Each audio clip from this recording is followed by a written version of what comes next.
ഇപ്പോൾ എത്തുന്ന ഒരു വാർത്ത, രണ്ട് കുട്ടികൾ മുങ്ങി മരിച്ചു എന്നുള്ളതാണ്. അച്ഛൻ കോവിലാറിൽ കുളിക്കാനിറങ്ങിയ രണ്ട് കുട്ടികളാണ് മരിച്ചത്. വെട്ടൂർ സ്വദേശികളായ അഭിരാജും അഭിലാഷും. അപകടം പത്തനംതിട്ട ഇളകൊല്ലൂർ സ്കൂബ ടീമാണ് ഇരുവരെയും മുങ്ങിയെടുത്തത്. ബിനോയ് വിവരങ്ങളുമായി ചേരുന്നു. ബിനോയ്, ദാരുണമായ അന്ത്യമായി. എങ്ങനെയായിരുന്നു സംഭവം? രണ്ട് കുട്ടികൾ അച്ചൻകോവിലാറിലെ കയത്തിൽപ്പെട്ട് മരണമടഞ്ഞത്. ഇവർ രണ്ടുപേരും കുളിക്കുന്നതിന് വേണ്ടിയാണ് ആറിലേക്ക് ഇറങ്ങിയത്.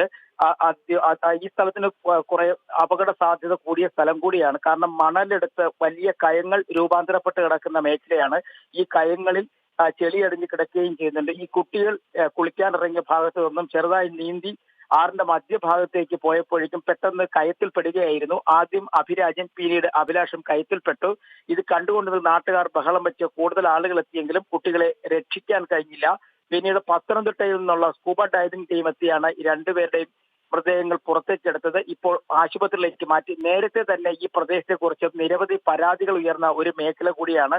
ഈ പ്രദേശം വർഷങ്ങൾക്ക് മുമ്പ് കുളിക്കടവായി ഉപയോഗിച്ചിരുന്നു. പിന്നീട് ഇത് മണൽ മാഫിയ എത്തുകയും അവിടെ നിന്നും ഈ മണൽ വാരി ഈ പ്രദേശങ്ങളിൽ, അതായത് അച്ചൻകോവിലാറിൽ ഏറ്റവും കൂടുതൽ മണൽക്കടത്തും മണൽ ഖനനവും നടന്ന മേഖലയാണ് ഈ പ്രദേശം.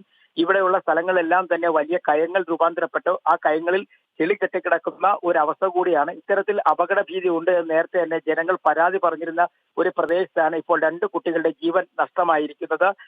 ഏകദേശം 1 മണിക്കൂർ നീണ്ടു നിന്ന രക്ഷാപ്രവർത്തനത്തിനൊടുവിലാണ് രണ്ട് കുട്ടികളുടെ മൃതദേഹം പുറത്തെടുക്കാൻ കഴിഞ്ഞത്. ശരി ബിനോയ്, അച്ഛൻ കോവിലാറിൽ കുളിക്കാനിറങ്ങിയ രണ്ട് കുട്ടികൾ മുങ്ങി മരിച്ചു.